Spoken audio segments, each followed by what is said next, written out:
30 years, 3 sequels, 2 spin-offs, and a slew of video games that vary in quality, and now we are at The Predator. Not Predator, and not Predators. Predators. Predator, whichever, you know what I mean. But The Predator. It's an all-new movie because we put "the" at the beginning. You know, because movies. So The Predator is the new entry into the Predator universe. And it's been one hell of a divisive film. And the reason is because you can't please all the fans and please everybody else at the same time. You're going to have your Predator purists that are just going to hate the movie for a slew of reasons. Mainly because they changed some things. And then you're going to have your casual moviegoer, and they'll probably get some good enjoyment out of this. Is it a good movie? Well, that's what we're here to find out. I would consider myself, I guess, a Predator purist. I saw the first movie in the movie theaters when I was a kid, and I've seen every subsequent Predator movie since then, even the spin-off AVP movies. I own them all. I've always been a huge Predator fan. Even of the bad movies. Yeah, AVP Requiem? No, it's not great. But I find enjoyment out of it just because it's got some of my favorite characters in it. I don't think it's one of the best in the series. No, absolutely not. It's far from it.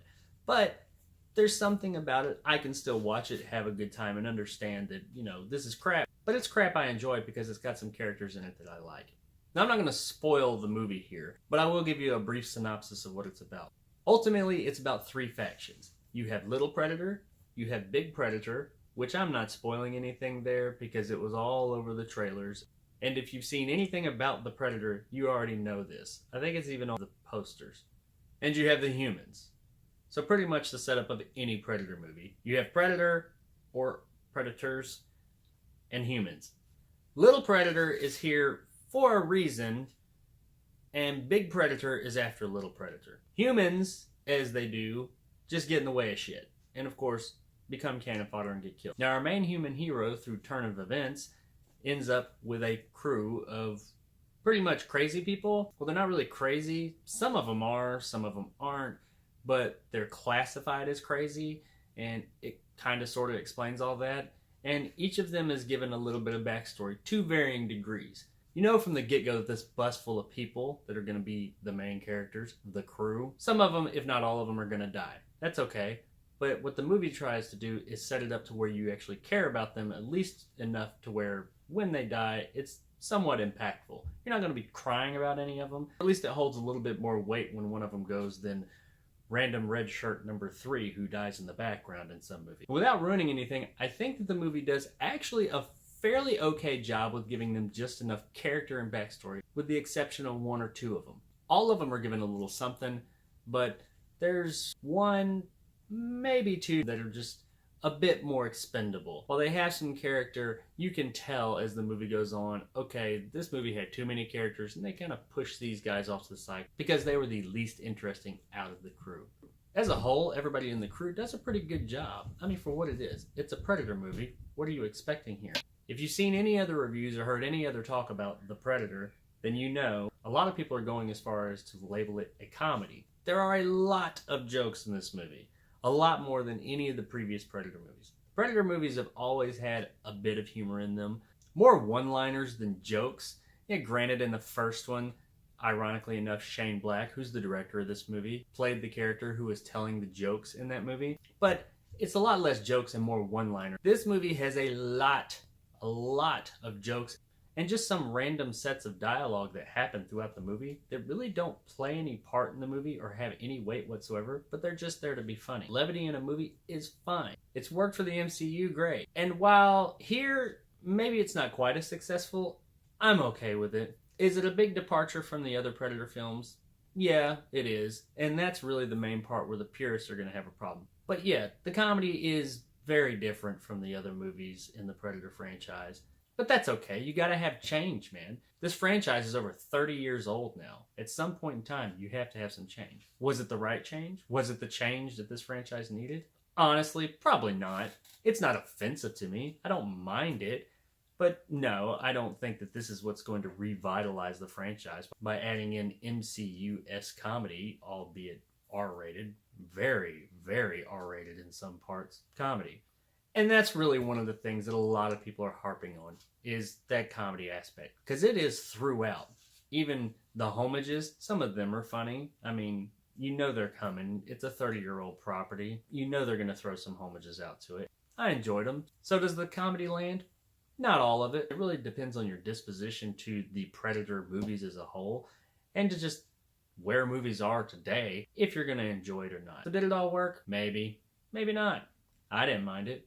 But let's talk about what did work. The gore.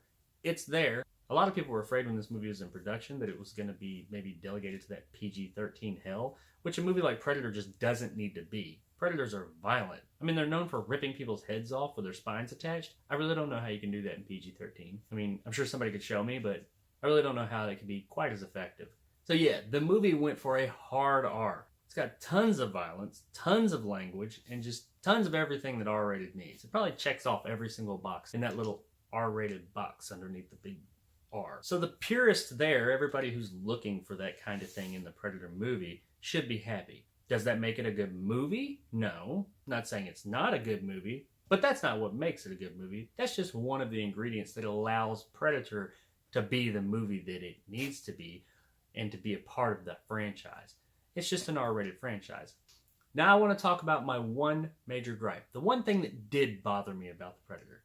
You've got all these people talking about the comedy, the story, where it takes place, the overall tone, yada, yada, yada, what they liked, what they didn't. People really nitpicking this movie apart. I honestly, overall, was okay with all that. I don't mind change. Change in a franchise that's this old needs to happen. If it was the same old, it just gets old and tired, and that's how franchises die. So I'm okay with them taking it in a new direction. And the one thing that really bothered me, I was okay with a big change like that even. So what was it about this movie that really bothered me? Motivation, that's what. The motivation behind the main character. I'm going to keep this as spoiler-free as possible and try and be as vague as possible. So one of the things I've always really liked about the Predator character was that the Predator itself, he or she, I'm not really sure what they are, but whatever, the Predator themselves are not bad. They're not good either. They're not good or bad. They're neutral. They're hunters. They're not here to be dicks. They're not here to just murder because they're monsters. They're just a race of hunters, and they're hunting. They're no more evil than the guy who takes his son on the weekends to hunt deer. Which, I mean, I guess some people would consider them bad and evil, but you know what I mean here. They're not bad. They're not inherently evil like a Freddy or a Jason. They don't care what we're doing. They're just here to hunt. And that has always been their motivation. While they were the antagonists in the films that they're in, it's not because they're bad. It's just because he's a hunter. And I've always really liked that aspect of the Predators, of how they're not bad, they're just here hunting. The motivation for the Predator in this movie has been changed. Like, totally changed. Now, the movie does acknowledge what they originally did and what they were, and that they were just hunters. But now it's totally changed that. Little Predator's here and Big Predator wants Little Predator. Little Predator has a motivation that maybe in another movie I could get behind, but here just doesn't fit for me. And Big Predator's motivation overall, it really seemed like they were just trying to honestly set up for a sequel. That was the whole idea behind changing their motivation, was to set up for some other sequel or universe or something like that. They could have taken that aspect out of this movie and just tweaked a couple of little things and still pretty much had all the same scenes, and it could have been fine. But the fact that they changed that motivation, well, it may sound kind of like, oh, you know, is that really that big a deal? Yeah, it is. That is changing the heart of what the Predator is. And I had a major, major problem with that. That being said, did I enjoy the movie? Yeah, I did. Will I buy the movie when it comes out? Probably. I'm a chump.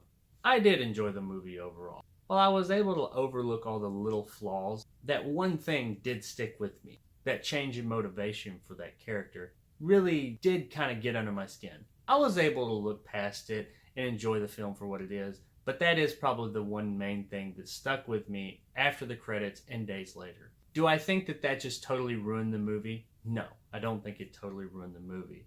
I think the movie's still enjoyable enough. If you're able to just let go of all those preconceived notions of what the Predator should be or what a Predator movie should be, and just try and go to enjoy yourself. It's a well-crafted movie, it looks good, and it's fun, and that's why we go to the movies. because they're fun. Just try not to be too judgmental and have a good time with it, and I bet you will. So should you go to see The Predator in theaters? It really depends on how much of a big fan you are. If you're a super fan, hell yeah, go see it in theaters. You're going to have a good time. If you're just a casual fan, sure, you can wait for video. It's not a must-see in theaters or anything. When it comes out on video, yeah, pick it up, go see it. It'd be worth at least a rent. And if you're more than a casual fan and you're really into the Predator franchise and have some fond memories of it, it's worth a pickup. So is it worth seeing overall? Yes, absolutely. I think you'll have a good time with it. So there it is, guys, my review of The Predator.